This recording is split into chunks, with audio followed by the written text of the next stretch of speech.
que vem primeiro em 2023. Bradesco. Olá, boa noite. Boa noite. 100 motos foram roubadas ou furtadas por dia no estado de São Paulo no ano passado.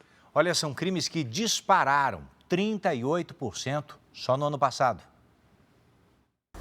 Mesmo tomando todos os cuidados, o entregador Pedro tem medo. É resultado do risco que existe nas ruas para quem anda de moto e das experiências que ele mesmo já teve.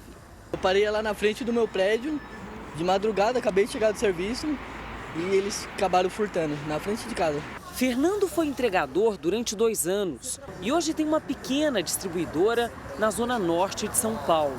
Ele já teve uma das motos levadas pelos criminosos. Não tem mais tranquilidade para andar de moto. Só nos últimos 3 anos, o encanador Arudá, que trabalha aqui na região sul de São Paulo, teve 2 motos roubadas, todas na região de Carapicuíba. Essa aqui foi levada no último dia 27, a menos de 1 quilômetro de casa. As imagens da câmera de segurança da casa de um vizinho mostram em detalhes a abordagem. Foi por volta das 10 da noite. Eram 5 indivíduos em 3 motos, parou uma de um lado, outra do outro e a outra atrás, não tinha nem como eu reagir. O encanador tinha acabado de comprar a moto por R$19 mil. Ainda faltam 40 parcelas para pagar. Depois do roubo, ele registrou a ocorrência e o veículo foi encontrado pela polícia no dia seguinte, numa comunidade na mesma região onde ele mora. A moto foi recuperada, mas boa parte das peças ficou com os ladrões. Prejuízo de quase R$2 mil. Ela veio faltando baú, ela veio faltando ferramenta que estava no baú, ela veio faltando carenagem, ela veio sem a placa, ela veio sem o retrovisor, o guidão veio torto. Só no ano passado, mais de 39 mil motos foram roubadas ou furtadas no estado de São Paulo, aumento de 38% em relação a 2021. Se olharmos apenas para os furtos, foram 25.665, um aumento ainda mais expressivo de 42%. O furto tem menores custos criminais, né? A pessoa não requer uma arma de fogo, não requer uma faca, então esses criminosos optam pelo furto em detrimento do roubo. Motos de alta cilindrada são geralmente roubadas para serem usadas em outros crimes. Já as de baixa cilindrada vão abastecer a venda clandestina de peças. As motos mais baratas e mais populares são as que mais são vítimas de furtos e roubos em São Paulo. O que dá o tom de qual mercado consumidor que esse produto criminoso atinge, que são os entregadores, que são as pessoas com menor poder aquisitivo. A Secretaria da Segurança Pública de São Paulo informou que reforçou o policiamento em todo o estado e que os números de motos recuperadas e suspeitos presos cresceram. Veja agora outros destaques do dia. Abandono e insegurança no centro de São Paulo preocupam frequentadores de um dos maiores museus da América Latina. Invasões de terras produtivas pelo MST provocam onda de medo no sul da Bahia. Brasil pode se tornar o maior exportador de milho do planeta. O Jornal da Record mostra como fazer o resgate do dinheiro esquecido nos bancos sem cair em golpes. Na Europa, países testam a semana de trabalho de apenas 4 dias. Prensas usadas para falsificar produtos são apreendidas no Porto de Santos. No dia do combate à obesidade, um alerta: 29% dos brasileiros serão obesos em 2030. Cartunista Paulo Caruso morre aos 73 anos, vítima de câncer. E um dia de alegria e integração nas praias da Bahia.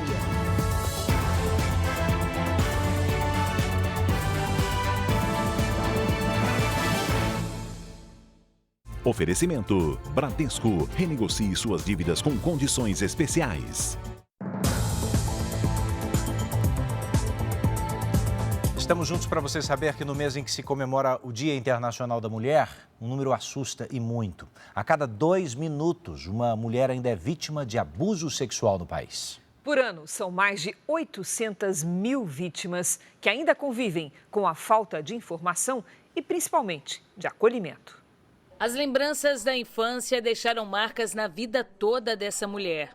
Eu tinha 7 anos, foi depois do Dia das Crianças.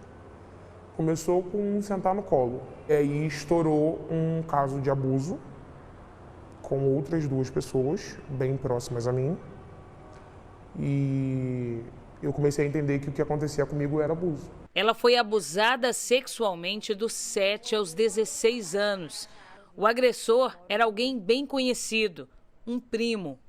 Tem o meu sangue, mora perto, todo mundo confia, é um vizinho muito bom para todo mundo, é um parente muito bom para a família. Quando fez a denúncia, foi desacreditada pela família. Por consideração aos parentes, não fez nenhum registro na delegacia. Medo de ser julgada ou de não acreditarem. Motivos que levam mulheres vítimas de abuso sexual a se esconderem. Um estudo revelou que o número de estupros no Brasil pode ser bem maior do que aparece nos registros oficiais.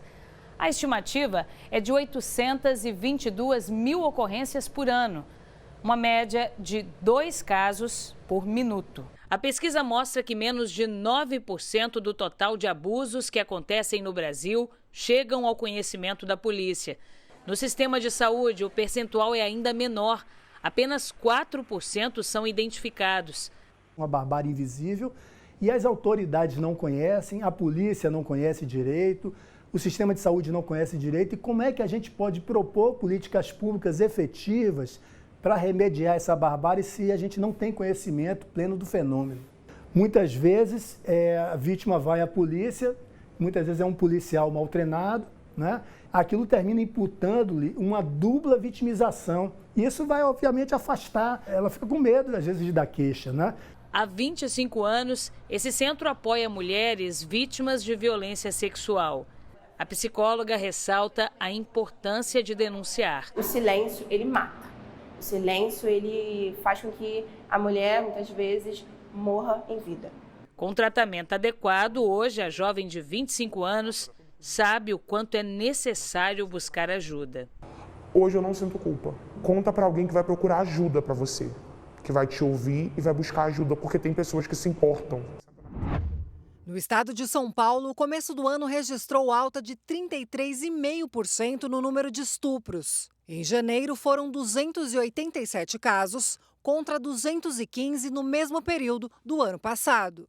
Esse é o maior número de estupros para janeiro no estado em 5 anos. São dados da Secretaria da Segurança Pública. Mas especialistas afirmam que deve haver ainda mais casos, que não chegam ao conhecimento da polícia. A Mônica passou por isso. Ela conta que só se deu conta da agressão que sofreu do ex-companheiro quando descobriu a gravidez. Constrangida, nunca fez a denúncia. Ele chegava assim a pedir para mim fazer tudo o que ele queria fazer. E eu, achando que era normal, eu aceitava. A Célia relata que foi violentada dos 11 aos 16 anos pelo melhor amigo do pai. Na época, sentiu dor e culpa. Eu nunca contei isso para ninguém. Na época, eu vim contar isso recentemente para minha mãe, deve ter 1 ano, 2 anos no máximo. Por vergonha, por achar que a culpa era minha. Mais tarde, já na vida adulta, foi violentada novamente pelo então companheiro. Você é casada comigo. Você tem que se submeter às minhas necessidades, as suas necessidades não importam. Para se recuperar das marcas profundas deixadas pelos abusos, há 2 anos ela frequenta o Bem Querer Mulher, programa de enfrentamento da violência contra a mulher no Brasil. Infelizmente, na nossa sociedade, mulheres são educadas desde muito cedo a realizarem o papel, a se colocarem no papel de servidoras dos seus companheiros, dos seus maridos. E, por sua vez, os homens são educados para que as mulheres estejam a serviço deles como propriedade deles. Ela dificilmente percebe que ela é uma vítima de violência sexual. É um acolhimento fundamental para as vítimas. Hoje eu sei que foi uma violência sexual. Uma multidão acompanhou o enterro da vereadora de Juazeiro do Norte, Yane Brena. A principal linha de investigação é que ela tenha sido vítima do namorado, que também foi encontrado morto. O velório de Yane Brena foi marcado pela comoção. Amigos e familiares prestaram as últimas homenagens à jovem médica de 26 anos que presidia a Câmara Municipal de Juazeiro do Norte, maior cidade do interior do Ceará. Ela demonstrou a capacidade que ela tinha, mesmo tão jovem, de gerir o poder legislativo da segunda principal cidade do estado, maioria de homens. Ela fez uma liderança. Yane e o namorado, Rickson Pinto, foram encontrados mortos dentro de casa. De acordo com a Secretaria da Segurança Pública do Estado, a principal linha de investigação do caso é que trata-se de um feminicídio seguido de suicídio. De acordo com relatos de parentes, Yane já havia terminado o relacionamento algumas vezes, mas acabava reatando com a insistência de Rickson. Desta vez, ela estava decidida a pôr um ponto final no namoro, mas ele não aceitava. A gente não pode mais aceitar esse tipo de coisa, ninguém é dono de ninguém, nós temos que acabar com esse machismo estrutural que existe na nossa sociedade e que aqui no Cariri é tão forte. Você sabe que realizar aquele sonho de comprar o carro zerinho está cada vez mais distante? É que o preço subiu e subiu tanto, mais que a inflação nos últimos anos. Por isso mesmo, Edu, o brasileiro tem ficado mais tempo com os carros antigos. Um levantamento apontou que quase 60% da frota brasileira tem mais de 5 anos de uso. Seu Antônio admite, não seria nada sem a grande parceira dele, essa caminhonete. É com ela que ele faz 9 feiras por semana. O carro novo ele anda mais, mas não aguenta tanto peso igual o carro antigo. Ele anda menos, mas tem mais força. Ela é de 1984. Se existisse um paraíso dos carros velhos, ele seria na forma de feira livre.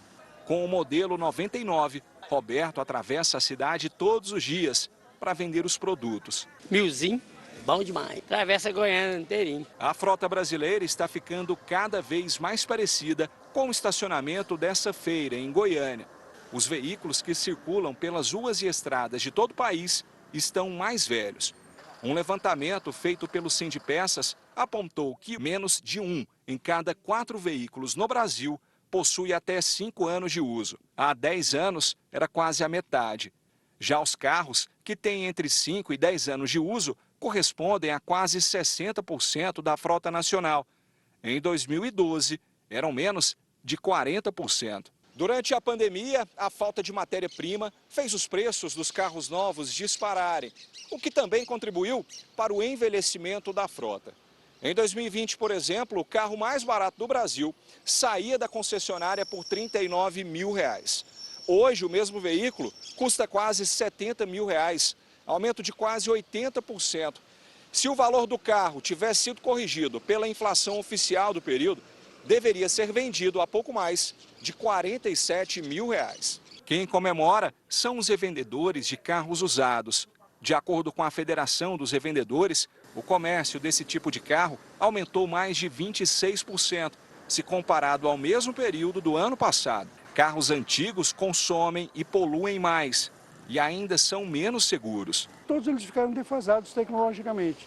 Em termos de poluição, em termos de equipamentos, de segurança, a freagem, o ABS não existia 20 anos atrás. Esse caminhão, com 45 anos de uso, foi flagrado pela Polícia Rodoviária Federal, quase tombando na estrada. 1 em cada 5 caminhões do Brasil tem mais de 16 anos de uso, cerca de 400 mil veículos. Para o Marcos, o carro dele, ano 94, ainda vai ter que aguentar mais alguns anos. Para trabalhar isso aí, não pode passar disso não.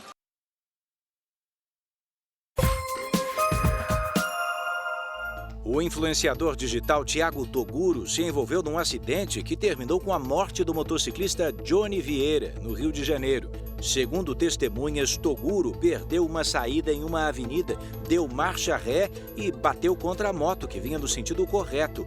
O influenciador negou essa versão, disse que quem bateu na traseira do carro dele foi o motociclista. 2 mulheres foram presas em flagrante por tráfico de drogas durante uma operação da Polícia Rodoviária Federal em Barra do Turvo, interior de São Paulo. Elas estavam com quase 1,5 kg de haxixe escondidos no painel do carro. O governo federal prorrogou para 6 de novembro o prazo para os estados começarem a emitir o novo RG. A Carteira Nacional de Identidade possui o CPF como único número de identificação e pode ser acessada por aplicativo. E a polícia gaúcha prendeu em flagrante um homem de 25 anos que cultivava maconha em uma estufa. A droga era vendida pela internet. Um jovem de 18 anos morreu no Rio de Janeiro depois de passar mal durante um treinamento do Exército. Era o segundo dia do rapaz na corporação. A família de Gabriel está em busca de respostas. Ele entrou andando e ele vai sair morto num caixão. É isso que eles estão entregando para a gente, para a nossa família. Gabriel Henrique dos Santos Lima, de 18 anos, estava no segundo dia de treinamento para soldados quando passou mal e foi trazido para o Hospital do Exército, no Rio. Ele morreu logo depois. Ontem, naquele calor de quase 40 graus no Rio de Janeiro, eles estavam marchando o dia inteiro com o casaco que vinha até aqui. Ele teve um sangramento pulmonar bilateral, distensão de alças intestinais, 42 de febre. Isso não é treinamento, isso é tortura. De acordo com os familiares, Gabriel deu entrada aqui no Hospital do Exército ontem às 7 da noite, mas os parentes só foram avisados 4 horas depois. Eles contaram que insistiram para receber o laudo com os sintomas de Gabriel e que pediram para fazer autópsia no Instituto Médico Legal para entender o que de fato aconteceu. O Exército disse em nota que abriu um procedimento para investigar o caso e que vai dar a assistência necessária para a família do jovem. Alguma coisa tem de errado nisso e precisa ser muito bem investigado, gente. Hoje, 4 de março, é o Dia Mundial de Combate à Obesidade. No Brasil, 6.700.000 pessoas estão nessa condição. Esse é um assunto gravíssimo, porque até 2030 o país deve ter 29% da população com obesidade. Até 2035 isso pode chegar a 40%. Para parte desse público, só a cirurgia bariátrica poderia resolver. Teste de glicemia, altura e peso para calcular o índice de massa corporal, IMC. No Dia Mundial de Prevenção à Obesidade, moradores da comunidade de Paraisópolis, na capital paulista, são orientados sobre os riscos da doença e sobre os tratamentos disponíveis pelo SUS. A importância disso é trazer informação e fazer com que as pessoas tenham acesso e direito à saúde, né? Eliane está com IMC de 58, mais do que o dobro do ideal. Com esse índice, entra na faixa considerada obesidade mórbida, uma das indicações para a cirurgia bariátrica. Pela saúde, a dor nas pernas, o joelho, vai poupar muita coisa. Em 2019, o Brasil tinha, segundo o Ministério da Saúde, 407.000 pessoas com obesidade mórbida. O levantamento do ano passado mostra que o número mais do que dobrou. São 863.000 pessoas. Mais do que uma questão estética, a obesidade mórbida é uma doença crônica que produz ou agrava outros problemas de saúde. O Gabriel tinha picos de hipertensão, pré-diabetes e dores articulares e nas costas. Tudo isso foi embora junto com os 50 quilos que ele perdeu. Depois de 2 anos na fila do SUS, ele passou por uma cirurgia bariátrica. Essas fotos são de quando ele ainda tinha 130 quilos. Hoje, 1 ano depois da operação, está com 80. Hoje em dia, poxa, poder amarrar meu tênis, amarrar o cardaço, é uma coisa que é uma experiência nova. Entre 2017 e 2022, o Brasil realizou 315.000 operações de redução de estômago. Mas, de acordo com a Sociedade Brasileira de Cirurgia Bariátrica e Metabólica, esse número é muito menor que o de pacientes com indicação para o procedimento. A demanda que existe hoje das cirurgias bariátricas, se aguardar aí por longos 2, 3, 4 anos, às vezes se leva até mais, essas filas são grandes, então assim, existe aí uma preocupação realmente de poder ter agravos. Gabriel lembra que a adaptação ao estômago menor não é fácil, mas ele passaria por tudo de novo se fosse preciso. Se fosse para fazer mais 100 vezes, faria 100 vezes sem nem pestanejar. Mesmo com ordem de desocupação determinada pela Justiça, integrantes do Movimento Sem Terra mantêm invasões de terras produtivas no sul da Bahia. As 3 fazendas, invadidas por cerca de 1.500 integrantes do MST, ficam nos municípios de Mucuri, Teixeira de Freitas e Caravelas, no extremo sul da Bahia. As terras produtivas pertencem à empresa Suzano Papel e Celulose. Em Teixeira de Freitas, o clima nas áreas próximas à invasão é tenso. Com medo, moradores mantêm portas e janelas das casas fechadas. Na comunidade de Serrinha, que fica próximo a uma das fazendas invadidas, a população está apreensiva. Não é certo uma pessoa invadir uma terra do outro, entendeu? A dona Tereza, de 63 anos, diz estar com medo. De invadir também, né? Chegar aqui e invadir que é da gente. São cerca de 30 militantes do Movimento Sem Terra que estão ocupando e morando na fazenda Água Vermelha da empresa Suzano Papel e Celulose, que fica na cidade de Teixeira de Freitas. Dados do boletim de ocorrência mostram que durante a invasão, integrantes do MST usaram foices, facões e paus para intimidar os seguranças da fazenda. A justiça já determinou a reintegração de posse das fazendas e fixou multa de R$5 mil por dia por pessoa em caso de descumprimento e que os integrantes do movimento do Sem Terra sejam enquadrados no crime de desobediência. Nossa equipe precisou de proteção policial para chegar perto de uma das fazendas invadidas. Os integrantes do MST construíram uma guarita na entrada da propriedade com madeira retirada dos estoques da empresa. A gente soube por alto, através da imprensa, que vão fazer também a reintegração. Mas até então a gente não recebeu esse pedido e estamos aguardando. Pela rede social, a ex-ministra da Agricultura do governo Bolsonaro, Tereza Cristina, classificou como lamentáveis as invasões na Bahia e disse ainda que assentar o trabalhador rural com justiça social é muito diferente de invadir propriedade privada e produtiva. O Brasil pode ultrapassar os Estados Unidos como o maior exportador de milho do planeta. A única vez que isso aconteceu foi em 2012, por causa de uma seca que afetou a América do Norte na época. Um ano melhor que o outro. É assim que Leonardo resume a produtividade na propriedade dele, que fica em Cascavel, no interior do Paraná. O segredo é a tecnologia. Tira um mapa de produtividade de anos de dados e coloca sobre um algoritmo. Ele fala, aqui nesse pedaço de terra você joga mais plantas e mais adubo, nesse menos. E o que nós produzimos aqui no Brasil está chamando a atenção do mundo. Uma previsão do Departamento de Agricultura dos Estados Unidos apontou que as nossas exportações de milho e de soja da safra de 2022 e 2023 podem passar às americanas. A estimativa é que o Brasil envie 50 milhões de toneladas de milho para o exterior. Já os Estados Unidos devem exportar pouco menos de 49 milhões. Caso a previsão se confirme, será a segunda vez na história que o Brasil ultrapassa os americanos na exportação de milho. A primeira foi em 2012, devido à seca que afetou a América do Norte na época. Na soja, a expectativa é ainda melhor. Devemos exportar 92 milhões de toneladas e os americanos apenas 54. Além da tecnologia no campo, o clima vem sendo o nosso principal aliado. Os americanos têm que esperar a neve lá derreter para plantar. E nós não, fazemos 2, 3 safras no mesmo pedaço de chão por ano. Unindo o clima à tecnologia, o agronegócio brasileiro está confiante. Para a nossa região, minha expectativa é boa, é alta e de alta produtividade. Fim de semana quente e seco no interior de Minas Gerais e da Bahia.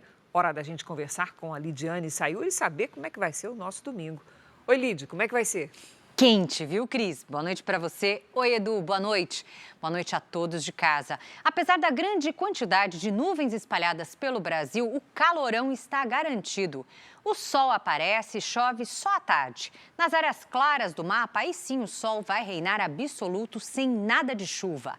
Atenção à baixa umidade relativa do ar no interior do Rio Grande do Sul, no norte de Minas e no interior da Bahia.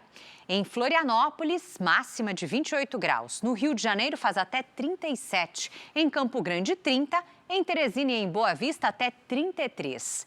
Em São Paulo, aproveitem o amanhecer de domingo para fazer atividades ao ar livre. Depois das 10 da manhã, o calor aumenta bastante. Os termômetros devem marcar até 30 graus. No fim do dia, pancadas de chuva. E a semana segue neste ritmo de verão, com sol, calor e temporais à tarde. Tempo delivery por aqui. A Tainá quer saber a previsão para Itatiaia, no Rio de Janeiro, Lid. Vamos lá, Edu. Seguinte, Tainá, o calorão não dá trégua nos próximos dias. No fim da tarde de domingo tem previsão de chuva isolada e passageira. Máxima de 29 graus. Na segunda e na terça até 28. A vez agora é do Wesley, de Nova Mutum, Mato Grosso. Opa, vamos para lá. Wesley aqui na nossa tela. Wesley, em Nova Mutum você vai enfrentar aquelas pancadas de chuva que atingem um bairro e outro não, sabe? O destaque mesmo fica por conta do calor. 32 graus é a máxima para este domingo. Na segunda e na terça, 30.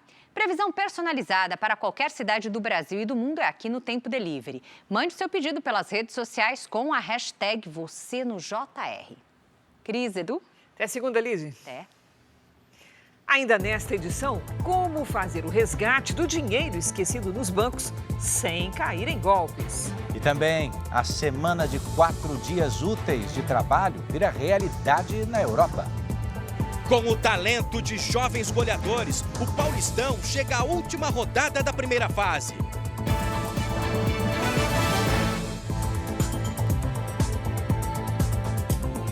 O ministro da Justiça, Flávio Dino, disse que a Polícia Federal vai investigar o caso das joias que teriam sido um presente do governo da Arábia Saudita a uma delegação brasileira durante uma visita oficial ao país. Ministros e assessores do ex-presidente Jair Bolsonaro disseram que o presente iria para o acervo oficial da presidência. Um par de brincos, um anel, um colar, um relógio e um enfeite de um cavalo dourado que chegou danificado ao Brasil. Os presentes, avaliados em mais de 16 milhões de reais, foram recebidos pelo então ministro de Minas e Energia do governo Bolsonaro, Bento Albuquerque, em visita oficial a Riad, na Arábia Saudita, em outubro de 2021. E acabaram apreendidos pela Receita Federal no aeroporto de Guarulhos, na bagagem de mão de um assessor do ministro que não declarou a posse dos objetos. Dias depois, o Gabinete Adjunto de Documentação Histórica da Presidência da República enviou ofício à Receita, informando que os presentes recebidos pelo ministro, na qualidade de representante do presidente da República, por ocasião da visita oficial a Riad, enquadram-se na condição de encaminhamento para análise quanto à incorporação ao acervo privado do presidente ou ao acervo público da Presidência da República. Apesar das tentativas de reaver as joias, elas seguem retidas na Receita Federal. Se fossem consideradas como um presente pessoal, seria exigido o pagamento de taxas e impostos de quase o mesmo valor das joias. Como um presente oficial ao Estado brasileiro, não há cobrança de impostos. O ministro da Justiça, Flávio Dino, anunciou que vai pedir que a Polícia Federal investigue possíveis crimes. O ex-ministro Bento Albuquerque afirmou que as joias passariam a compor o acervo do Estado e não seriam entregues a Michele Bolsonaro. A ex-primeira-dama comentou o caso nas redes sociais. Ela ironizou ao dizer que tinha tudo isso e não estava sabendo. O ex-presidente Jair Bolsonaro participou hoje de um evento com lideranças conservadoras em Washington, nos Estados Unidos. Bolsonaro comentou o caso das joias apreendidas pela Receita Federal e criticou a autorização do governo brasileiro para navios de guerra do Irã atracarem no Rio de Janeiro. Bolsonaro falou por cerca de 20 minutos. Afirmou que se fosse presidente, o país não teria problemas com a questão dos navios iranianos que atracaram no porto do Rio de Janeiro. Somos um país de paz. Se eu fosse presidente, não teríamos esse problema agora com os navios iranianos. Essa semana, Estados Unidos e Israel condenaram a chegada das embarcações de guerra ao Brasil. A embaixada americana disse que, apesar da soberania do Brasil, nenhum país deveria autorizar a ancoragem de navios que já facilitaram ações terroristas e comércio ilícito. O governo israelense classificou a permissão brasileira como perigosa e lamentável. Bolsonaro também criticou as propostas que pretendem regulamentar as redes sociais no Brasil. A liberdade é algo que tem que ser tratado com absoluta preocupação. E nós assistimos, não apenas no Brasil, mas no mundo todo, a sanha para regulamentar as mídias sociais. Antes de encerrar, o ex-presidente disse que ainda tem muito a fazer pelo Brasil. Após o discurso, Bolsonaro falou sobre as joias que foram apreendidas pela Receita Federal no Brasil. Me acusam, me crucificam por um presente que eu não recebi, nem a primeira-dama. Até o valor daquilo foi uma surpresa para mim, 16 milhões, estão dizendo no Brasil. Eu nunca abusei de autoridade com ninguém. Depois, quando me acusam de cartão corporativo, o meu cartão corporativo particular, eu nunca saquei um centavo. O evento anual promovido pelo Partido Republicano ocorreu aqui em Washington, na capital americana. Um dos discursos mais esperados foi do ex-presidente Donald Trump, que já anunciou a intenção de voltar a concorrer às eleições presidenciais em 2024. O ex-presidente americano Donald Trump encerrou a conferência. Em um momento de agradecimento, Trump chamou o Bolsonaro de um líder popular da América do Sul.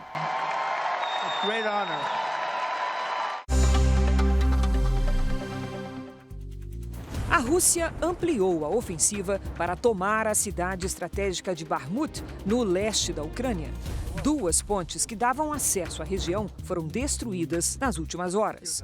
Um vídeo divulgado por mercenários russos mostra o que seriam caixões com corpos de soldados ucranianos no local. Será aberta amanhã a sessão anual do Parlamento Chinês. O evento será encerrado em até 2 semanas com a nomeação do novo primeiro-ministro do país. É esperada também uma ampla reforma ministerial com a indicação de nomes próximos ao presidente Xi Jinping. Na Malásia, quase 40 mil pessoas precisaram ser retiradas de casa por causa de inundações. A previsão é de mais chuva forte nos próximos dias. A polícia da Austrália apreendeu mais de 2 toneladas de cocaína que saíram do México. A operação teve apoio dos Estados Unidos e terminou com a prisão de 12 pessoas. A droga foi avaliada em mais de 3,5 bilhões de reais. Veja a seguir, morre Paulo Caruso, um dos maiores cartunistas do Brasil. Daqui a pouco, operação de combate à pirataria no Porto de Santos. Fiscais da Receita Federal apreendem prensas que falsificam máscaras de super-heróis. Falta de segurança preocupa frequentadores de um dos principais pontos turísticos de São Paulo.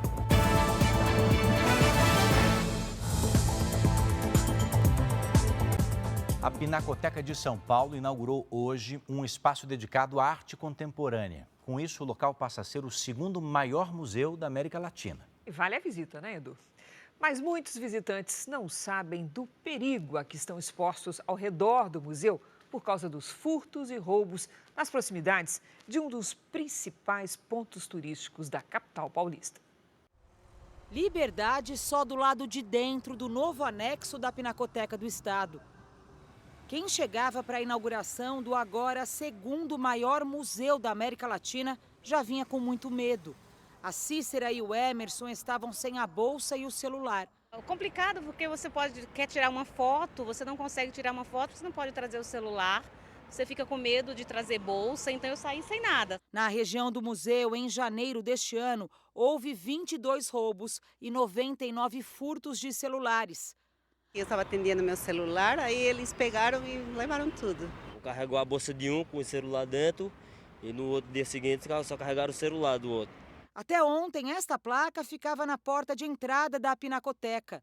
Um aviso para que os visitantes não usassem o celular ali por perigo de furto. O alerta também estava em inglês, para não deixar dúvidas aos turistas do mundo inteiro que visitam a região. Me causou espanto de não haver uma ação do Estado para coibir, mas na verdade uma placa para, olha, você já foi avisado, se te roubarem, sinto muito. É basicamente isso que a placa estava dizendo. Isso me causou uma indignação terrível, porque nós estamos sendo reféns num ambiente aberto, nós somos reféns nas ruas. O Douglas foi um dos visitantes que flagraram a placa. Ele publicou nas redes sociais. Uma das pessoas que reagiram à foto foi o prefeito Ricardo Nunes, que isentou a prefeitura dos problemas de segurança na região. Ele deveria primeiro pedir desculpa em nome do poder público, né? Porque é uma falência, né, da atuação pública, né? E em segundo, bater o telefone para o governador ou para o secretário de Segurança Estadual e falar, olha, vamos resolver isso. Se a segurança pública não é função da prefeitura, o cuidado com o espaço público sim. E o abandono está em exposição a céu aberto e gera criminalidade não apenas na região da Pinacoteca, mas em todo o centro de São Paulo. O governo do estado comanda as polícias civil e militar e é responsável direto pela segurança. Mas em 6 horas que a reportagem permaneceu nos arredores, só encontrou policiamento na porta do prédio novo da Pinacoteca. Ontem, o Jornal da Record mostrou com exclusividade a situação na Praça da Sé, marco zero da cidade. O comércio ilegal da Feira do Rolo que ocorre ali gera insegurança. Sensação que se espalha também pela região da Pinacoteca.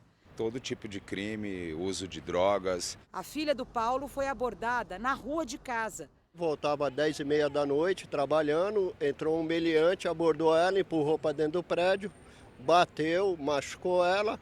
A menos de 1 quilômetro dali, os moradores enfrentam o crescimento de furtos e roubos nas casas. Aqui o suspeito leva a porta de alumínio de uma casa. Este outro destrava o veículo do comerciante e furta as mercadorias.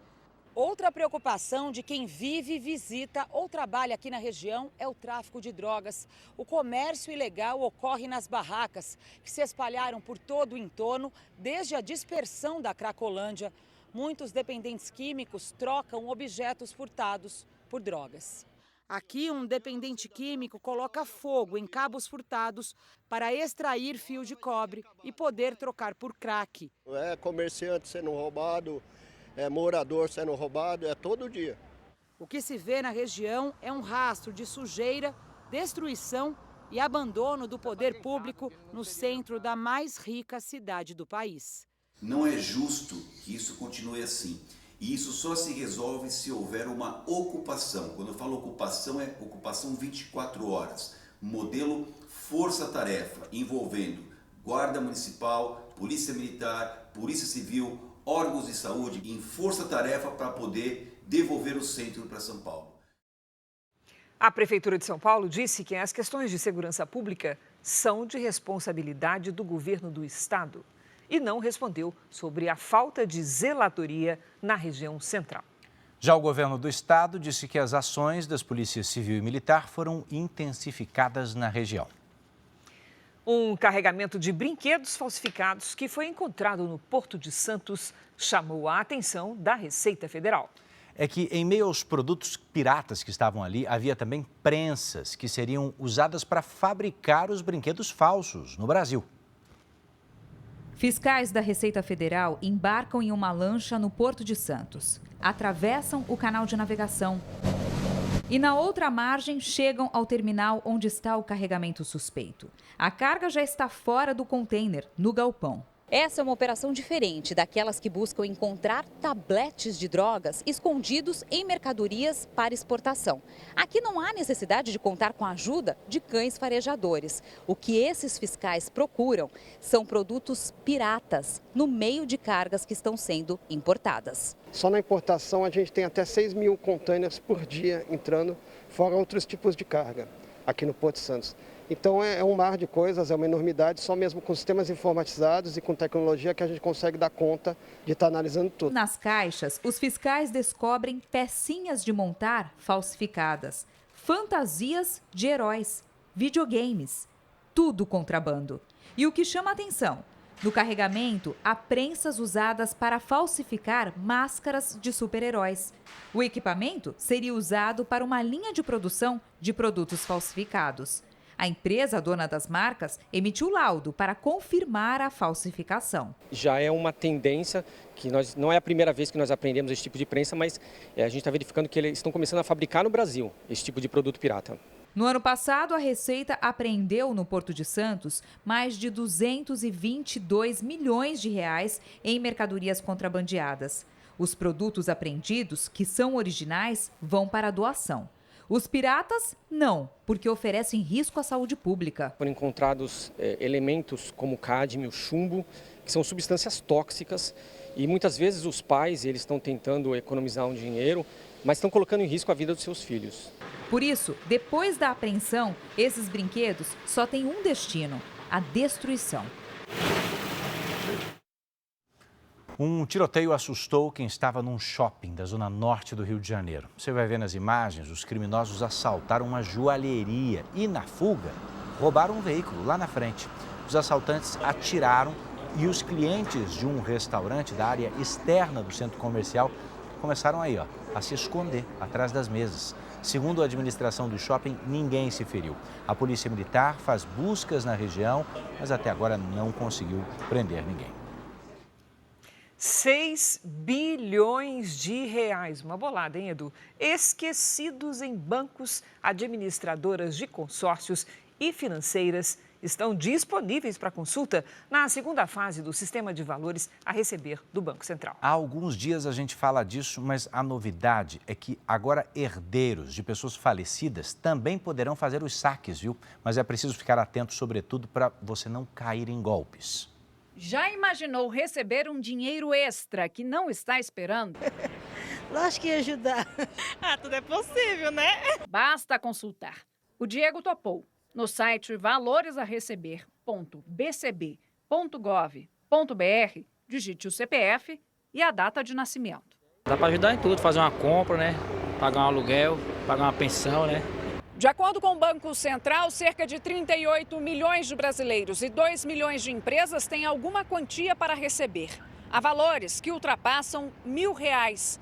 No total, são 6 bilhões de reais que estão em bancos, administradoras de consórcios e cooperativas. O dinheiro poderá ser resgatado a partir do dia 7 de março. A ideia é devolver o dinheiro para os verdadeiros donos e movimentar a economia. A partir dessa informação, o cidadão pode resgatar o valor ou contactar a instituição financeira para fazer o resgate. O indicado por economistas é usar o dinheiro primeiro para pagar as dívidas. E se sobrar, mesmo com pouco, dá para começar a investir. Existem hoje fundos de liquidez, por exemplo, que vão investir em tesouro. E esses fundos, o mínimo para investir neles é R$100. Um investimento completamente conservador e aquele primeiro passo para quem está começando os investimentos. É preciso ter cuidado para não cair em golpes. O único site para consultar os valores a receber é o do Banco Central. E o serviço é de graça. Nenhum valor é cobrado para ter acesso aos recursos. O prazo para receber é de 12 dias úteis. Também podem ser consultados valores de pessoas que já faleceram e empresas. Na primeira fase do serviço, quase 3 bilhões de reais foram devolvidos aos donos. 8 milhões e 200 mil pessoas e empresas receberam recursos que estavam esquecidos. A maioria das pessoas tem pouquinho a receber, mas existem algumas pessoas que podem receber mais e essa pessoa pode até ser você. O Brasil tem mais de 30 milhões de idosos, muitos deles ainda têm dificuldades para entender o mundo digital. O medo de não saber usar a internet direito e até de cair em algum golpe é o principal motivo para muitos se afastarem das redes. Cabelos brancos e celular. Uma combinação que nunca deu certo nesta casa. Eu não sei nada, só sei olhar. Esses meus irmãos ligaram, mandaram alguma coisa. Aos 78 anos, Dona Sônia tem dificuldade de se adaptar à modernidade.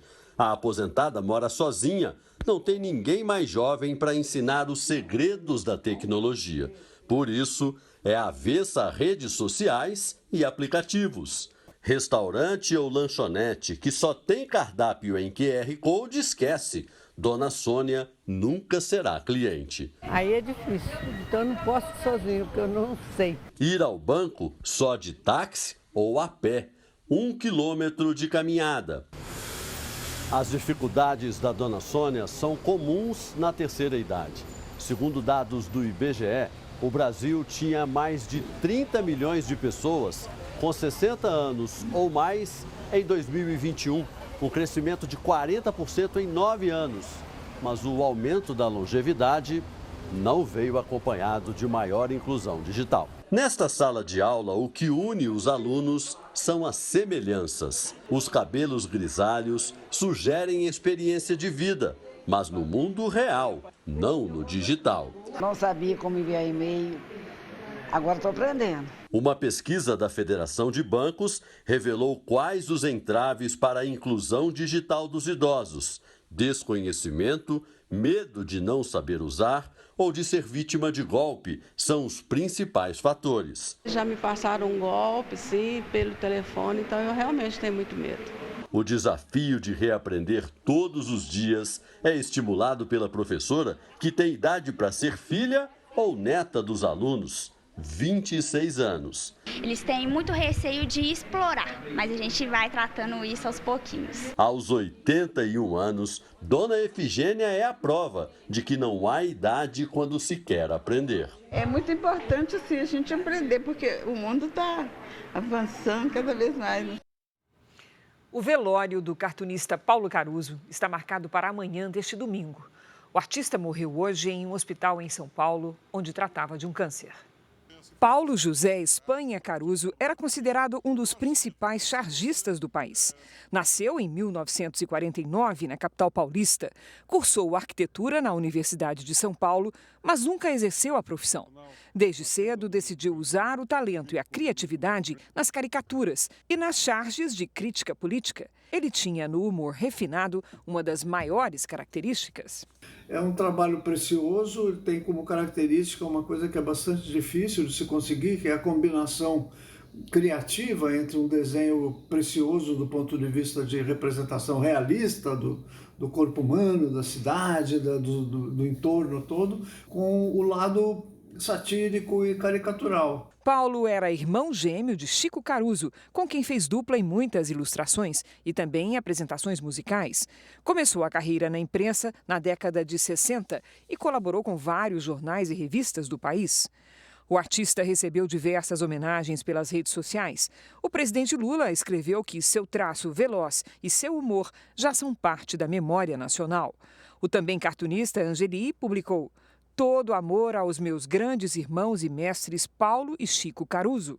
Entre os muitos prêmios que Paulo Caruso recebeu na carreira está o de melhor desenhista pela Associação Paulista dos Críticos de Arte. O cartunista deixa um filho de 40 anos e uma legião de fãs. Vamos ver juntos agora os destaques do Domingo Espetacular. Roberto Cabrini, em uma investigação exclusiva, revela quem é o rapaz que ateou fogo e matou o marido de uma colega de trabalho. O que levou a esse desfecho? O jogador Robinho na mira da justiça brasileira. Será que ele pode ser preso aqui pelo estupro que cometeu na Itália? E como essa decisão deve complicar a vida de Daniel Alves? Brigas de trânsito, discussão em bar e revolta dentro da loja. As histórias e os personagens por trás desses ataques de fúria. O novo visual do sertanejo Marrone. Aos 57 anos, ele passou por um procedimento no rosto que durou 7 horas. A incrível história do milionário de 45 anos que investiu uma fortuna num projeto para voltar a ter 18 anos. Será que o nosso corpo é capaz de rejuvenescer? É neste Domingo Espetacular. Depois da Hora do Faro. No noticiário internacional, uma organização independente denuncia que o material didático ensinado nas escolas infantis palestinas doutrina crianças para o terrorismo. O ódio contra Israel também é exaltado pelo grupo extremista que governa a Cisjordânia. Uma menina que aparenta ter menos de 10 anos de idade fala com paixão ao microfone. Vocês foram feitos para o martírio. Nossa arma é o Islã e a munição são nossas crianças. O vídeo foi publicado nas redes sociais do Fatah, o partido político que governa a Cisjordânia. Este é um programa transmitido na televisão oficial da Autoridade Palestina. Atirem em nome de Deus. O caminho do martírio está acima de tudo. Nesta entrevista, os pais se dizem orgulhosos dos filhos que cometeram ataques suicidas. Para mim, ele está com Deus agora, afirma esta mãe. Conteúdos extremistas estão amplamente disponíveis na Palestina. Uma organização não governamental analisou o material didático usado nas salas de aula. De acordo com o último relatório, os livros contam com materiais que incitam a violência e promovem o antissemitismo, a perseguição aos judeus. Aulas de física são ilustradas com o uso de um estilingue contra soldados israelenses. Nas aulas de matemática, as crianças aprendem a contar quantos mártires morreram em ataques suicidas. O pesquisador Itamar Marcos é diretor de uma organização que monitora as redes sociais palestinas. Ele diz que a estratégia começa na infância. is literally brainwashing its children. É uma lavagem cerebral. Temos vídeos deles em acampamentos de verão, crianças de 6 ou 7 anos cantando músicas sobre virar mártires. Este cientista político afirma que isso tem efeito contrário na busca dos palestinos pela criação de uma nação reconhecida pela comunidade internacional. Esse tipo de incitação, esse tipo de cultura do ódio, esse tipo de falta de governabilidade da população, do governo palestino para com a sua própria população, somente atrasa negociações de paz, somente convence os israelenses de que não há de que no outro lado não há com quem conversar a respeito de uma paz duradoura e verdadeira. Mas existe entre os palestinos quem procure o diálogo com os israelenses. O professor Mohamed Daoud é de uma família árabe tradicional. Na juventude, chegou a integrar o grupo palestino Fatah. Até que um dia, em Tel Aviv, a mãe dele teve um ataque cardíaco e foi atendida por médicos israelenses. Para minha surpresa, eles a socorreram rapidamente, deram os medicamentos e fizeram de tudo para reanimá-la, conta o professor. Desde então, Daoud começou a trabalhar pela paz. Dedicou a carreira como professor universitário a mostrar o outro lado do conflito para seus alunos. Chegou até a levar um grupo de palestinos para conhecer o campo de concentração de Auschwitz, na Polônia. Ele defende que não será possível chegar à paz por meios militares. O pensamento é o mesmo nessa escola de Israel. Aqui em Tel Aviv, uma escola serve de inspiração. Crianças judias, muçulmanas e cristãs estudam juntas, aprendem desde cedo a conviver em paz e respeitar as diferenças. Nas salas de aula desse jardim da infância, a gente ouve 2 idiomas, o árabe e o hebraico. As 150 crianças passam os dias juntas, aprendendo sobre a cultura uma da outra. Os fundadores da escola, um casal formado por uma judia e um muçulmano, contam que, para eles, a melhor forma de criar os filhos é estimulando a convivência das crianças, sem ódio. Fear without hate. Noga, que é brasileira, trabalha aqui há 2 anos. Agora a gente não vê porque são pequenos e parece que eles não entendem, mas no futuro eu acredito muito que eles vão estar sempre com isso dentro deles. E vai fazer diferente. O mundo precisa disso. Esta é também a opinião desta professora muçulmana. It's a very opening heart. Eu trago a minha cultura no meu idioma árabe e eles veem o meu coração. Eu vejo aqui uma comunidade que quer ser uma coisa só, diz a professora. Estamos plantando sementes, diz o dono da escola. No, we put plant here, seeds. Deixa eu dividir agora com você que países da Europa estão testando a semana de 4 dias de trabalho. Em Portugal, os patrões afirmam que a produtividade melhorou, hein? E os salários não foram alterados. O que é um sonho para muitos já é uma realidade para André. Ele trabalha 4 dias na semana e folga 3. Eu tenho um bocado de cuidado a tocar no assunto, que é para não fazer muita inveja às pessoas. André é um dos 140 funcionários da empresa de tecnologia da Holanda, com sedes também na Suécia e em Portugal. Desde setembro, a companhia adotou o modelo de 4 dias de trabalho com 3 dias de descanso. Mafalda, responsável pelo RH, explica que a redução da jornada não impactou nos salários. Eles continuam iguais. Portanto, que as pessoas possam estar mais descansadas, mais focadas durante os 4 dias de trabalho, mas também terem mais tempo para eles próprios depois também fazerem outras atividades, que não seja só trabalho. A empresa saiu na frente mesmo antes da implantação oficial do projeto piloto pelo governo português, que vai começar em junho. O secretário de Trabalho de Portugal explica que as empresas que buscam essa nova modalidade querem se tornar mais competitivas no mercado. É uma tendência que eu diria que veio para ficar e que se vai acentuar nos próximos anos.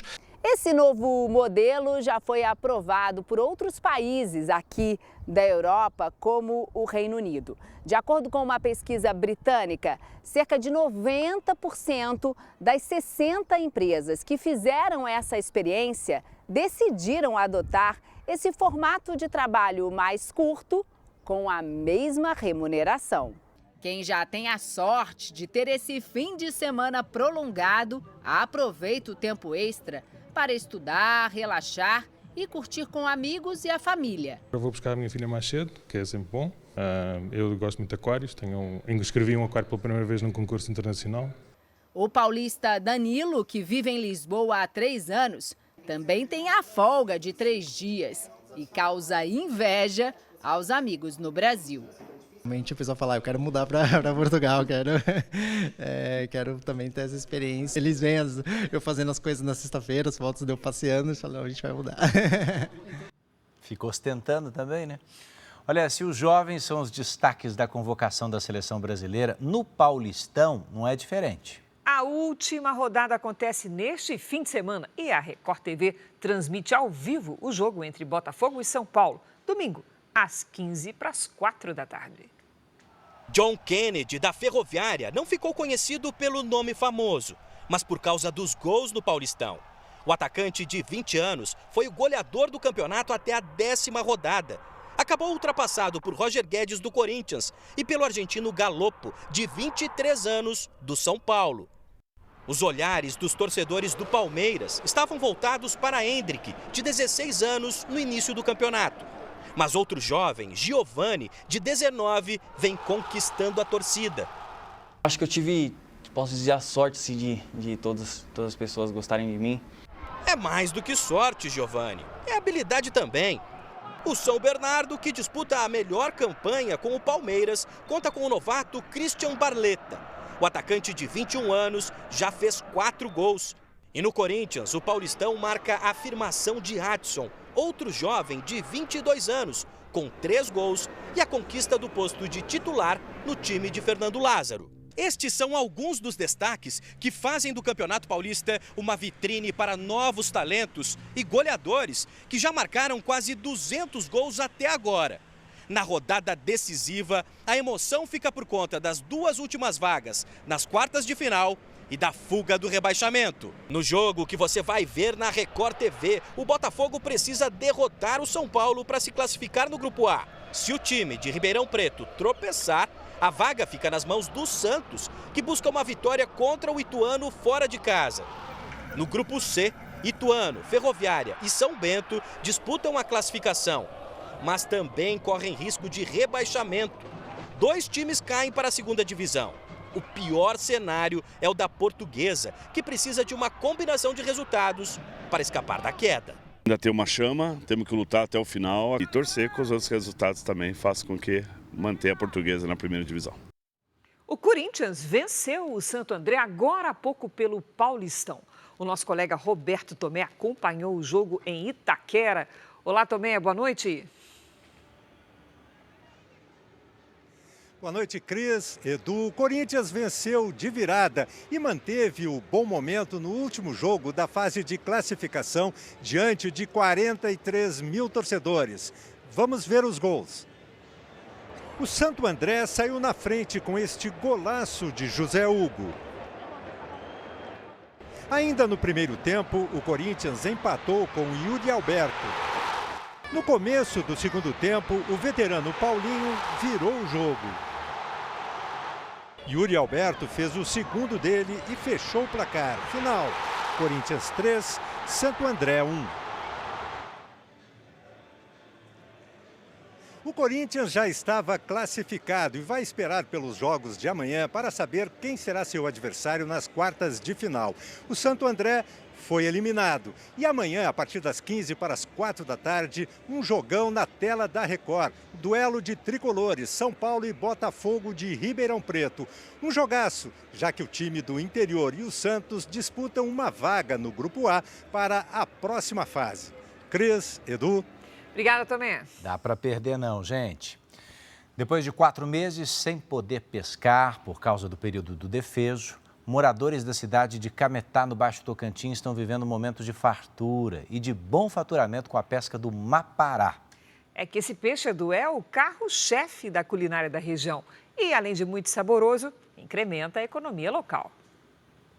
O mês de março é de fartura no Rio Tocantins. Chegou o grande dia. Foram 4 meses sem pesca devido ao período do defeso, época de reprodução de várias espécies. A presença dos botos é um sinal. Tem peixe em abundância nessa parte da Amazônia. No primeiro dia da pesca liberada, dezenas de pessoas se reúnem nas comunidades ribeirinhas. Em caravanas, seguem à procura do mapará, uma espécie muito comum na região. A técnica de pesca é artesanal e muito eficiente. O taleiro tem uma função fundamental na pesca do mapará. É por meio dessa tala de madeira que ele identifica os cardumes no meio do rio. O taleiro vai aqui com a linha, aqui no fundo, né? Aí quando ele vê que dei mais ou menos o tanto que ele queira pegar, ele chama e manda abrir a rede. Tudo tem que ser rápido. Tudo quer ser rápido. Depois do sinal, é preciso agilidade para espalhar a rede. Mergulhadores não deixam a armadilha prender no fundo do rio. Outro grupo bate na água para assustar os peixes. Tem que tapar e levar essa rede para cima daquela outra lá para pegar o peixe naquela de lá. Haja fôlego. Haja fôlego. A técnica de bloquear a passagem do mapará é chamada por aqui de borqueio, uma adaptação ao dialeto dos moradores da região. Alegria, né? Para todo nós, né? O município de Cametá se sente honrado por isso. Não demora e dezenas de peixes começam a aparecer. Alegria para quem esperou meses por esse momento. A abertura da pesca do mapará é sinônimo de fartura para estes pescadores, que em um dia chegam a pescar até 3 toneladas de peixe. O senhor está feliz? Olha, feliz, né? Que a gente vai comer um pouco desse peixe daqui dele, né? A divisão é feita ali mesmo, do rio para os mercados. A venda do mapará movimenta a economia na região. Muito esperado pela nossa população. E agora é só fazer o fogo, né, e comer o mapará famoso de Poropopó, né?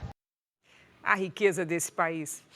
Um sábado diferente para 60 pessoas com necessidades especiais ou com mobilidade reduzida em Salvador. Um projeto que existe há 8 anos promove o banho de mar assistido, uma experiência inesquecível para os participantes. O dia ensolarado é especial. Carlos Alberto era vendedor ambulante e há 19 anos sofreu um acidente e teve uma das pernas amputadas. Essa é a primeira vez que ele toma um banho de mar. Sensação boa, né? Primeira vez, eu pensei que ia ser uma coisa mais assustadora, mas não, foi tranquilo.